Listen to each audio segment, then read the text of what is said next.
Hey guys, here's a week in my life as a student on Christmas break.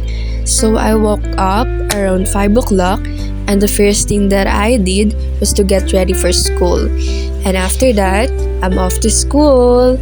So 30 minutes lang naman yung biyahe, pero depende pa rin kung traffic. Pero hindi naman traffic that time, so agad-agad naman ako nakarating sa school. And sa second floor pa kasi yung room namin. Tumawid pa ako ng 2 ilog, tapos umakyat pa ako ng bundok. Ay, charot lang. So, ayan, bago pa nga ako makaupo, nagpa-cute muna ako. First sub nga namin si Ma'am ay nag-meeting lang kami about Christmas party. And sa second subject namin, nag-lesson si Sir. After that, break time na. Ulam ko nga pala yung niluto ni Papa kagabi. At 2 subject na lang, uwian na. Mga 12:25. So, pauwi na kami. Bye! Hindi pa kami totally uwi sa kanya-kanya naming bahay because we have to buy soft drinks and utensils pa na gagamitin for our Christmas party. Dito nga kami unang tumingin, pero tumingin din kami sa ibang supermarket para malaman namin kung saan kami mas makakamura. We decided na dito na lang bumili para hindi na kami bumalik doon. Akala namin mas nakamura kami, ay parang kami pa yung napamura. After that long, tiring na window shopping, kumain muna kami ng pastil sa harap lang ng supermarket na unang pinuntahan namin. Tamo, ganun din naman. Tapos, hi, yan yung mga friends ko, yan yung mga kasabay ko umuwi.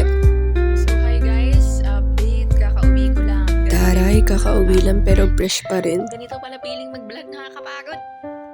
Pagka-uwi ko nga, agad-agad naman din ako naglaba ng uniform. Kunwari naglalaba, panggap yarn. Pagkatapos ko nga maglaba, nagpahinga lang ako kasi pupunta kami ng simbahan para sa simbang gabi.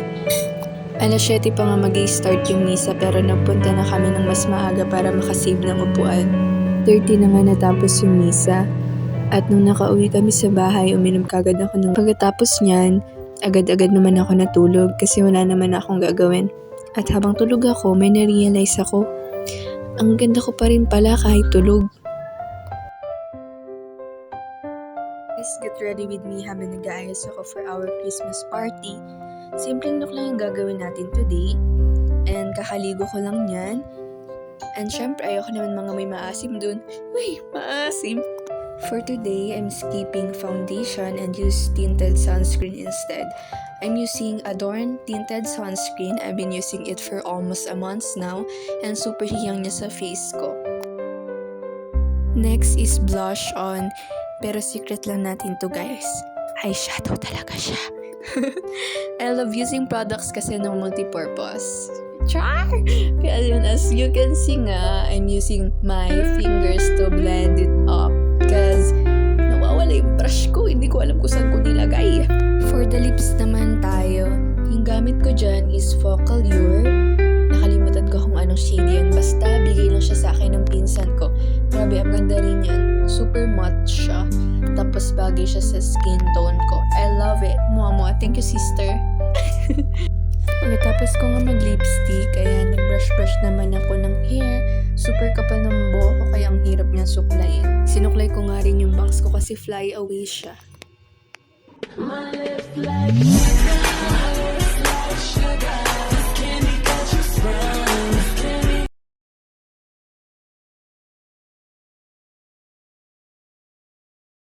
Naglalaro na naman siya.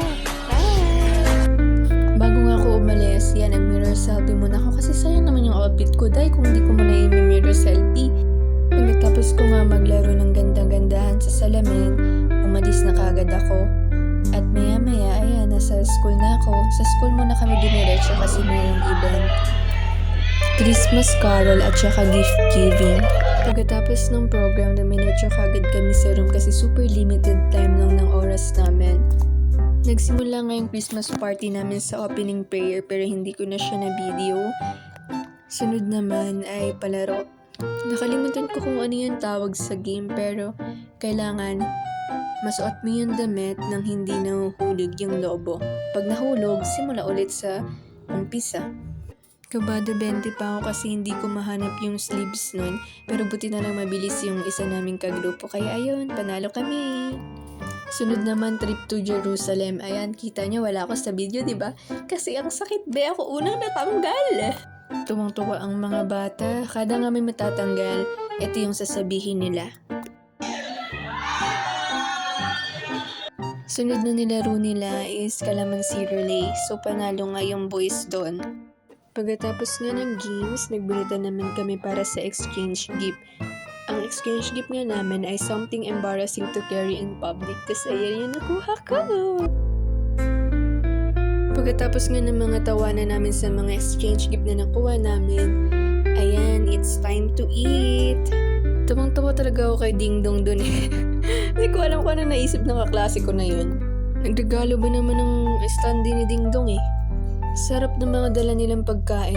Grabe, nabusog yung mga bulati ko sa tiyan. Yan yung mga praise na nakuha ko. Grabe, ang dami, no? Hindi nga muna kami umuwi after ng Christmas party kasi kami ay gagala. Pupunta kami sa SM. Yan, mamamasyal muna kami kasi ilang weeks kami hindi makikita-kita. Pagkapasok ko nga ng entrance sa mall, inarang ako ng guard. Nagpa-picture pa. Kamukha ko rin kasi si Lexi Gonzalez. Huy! Pagkatapos ko nga mag-picture-picture doon, nag-photobooth naman ako. Siyempre, hindi mawawala ang arcades. Uuwi na dapat kami kaso may bazaar para doon sa Robinsons, kaya tumingin muna kami. Tapos, habang naglilibot kami, nakakita kami ng shawarma. Legit, sobrang sarap. Pagkatapos namin kumain, bumiyahe agad kami at dumiretso na sa simbahan. Nagsabit nga kami dyan ng kapatid ko ng Angel's Card at Christmas Ball para sa mga panalangin namin na siyang babasbasan kapag huling simbang gabi na. Bago nga kami umuwi, nakakita kami ng pusa. Super cute! After nga namin makipaglambingan sa pusa, ayan, pauwi na kami. Pag uwi ko nga agad-agad ako kumain kasi gutom na gutom si ate ko. Good morning guys, kakagising ko lang mula sa tulog. Kakauwi nga lang ng lola ko at may dala siyang brownies at inasal na niluto namin agad-agad. Tinulungan ko nga rin si lola na maglagay sa ampaw at pagkatapos no, nanood ako ng K-drama. Outfit check muna para sa huling simbang gabi. Ayan nga yung lola ko na partner ko sa kaartehan. Hi la! Pagkatapos nga nun, pumunta na kami ng simbahan. Ayan nga yung Christmas tree na punong-puno ng Angel's Card at Christmas Ball. Pagkatapos nga ng misa, nag-picture kami at umuwi na. Hello guys, kakagising ko nga lang. At senyoritang atake ng ate mo. Tanghali na, tulog pa. Pagkatapos ko nga mag-almusal, tinulungan ko si Lola na magbalot ng regalo para sa alaga niya. Niyaya ko nga si Lola na magpagupit at agad-agad naman siyang sumunod kasi sabi niya mahaba na rin daw yung buhok niya. After a long years, charan! New haircut! Pagka-uwi nga namin, agad-agad din nagluto si Mama. Simple lamang ang handa namin na kasyang-kasya naman sa amin. Pagkaluto nga, kumain agad ako.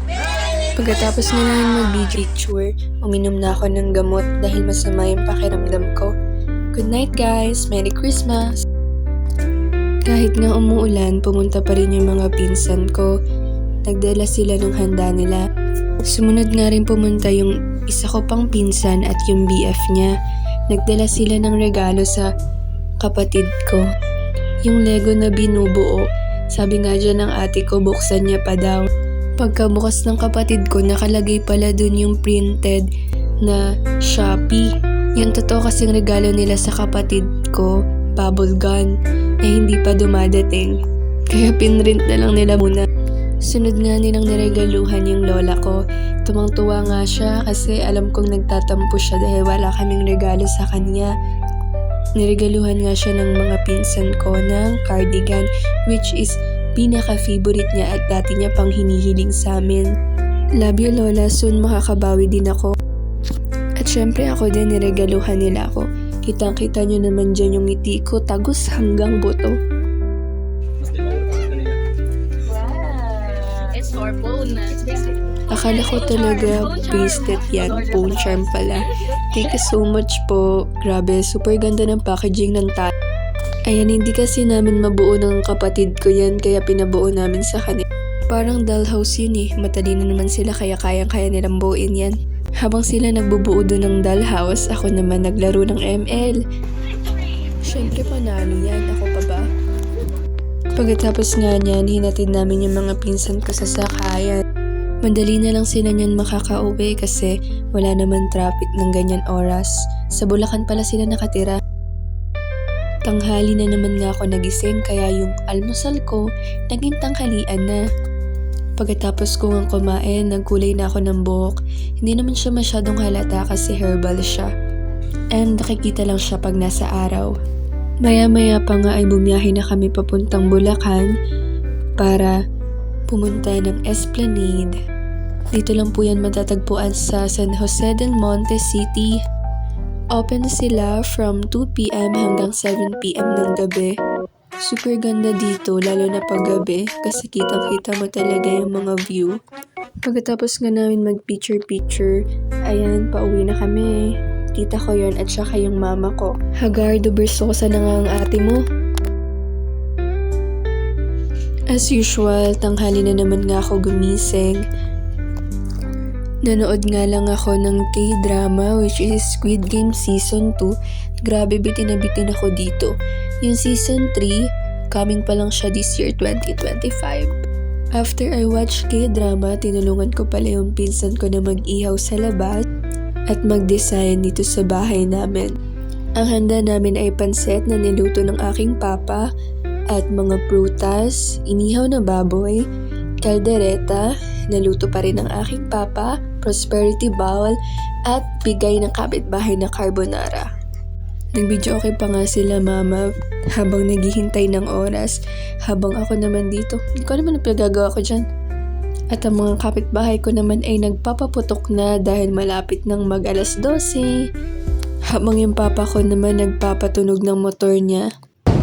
At sabay-sabay nga namin sinalubong ang New Year! Happy New Year!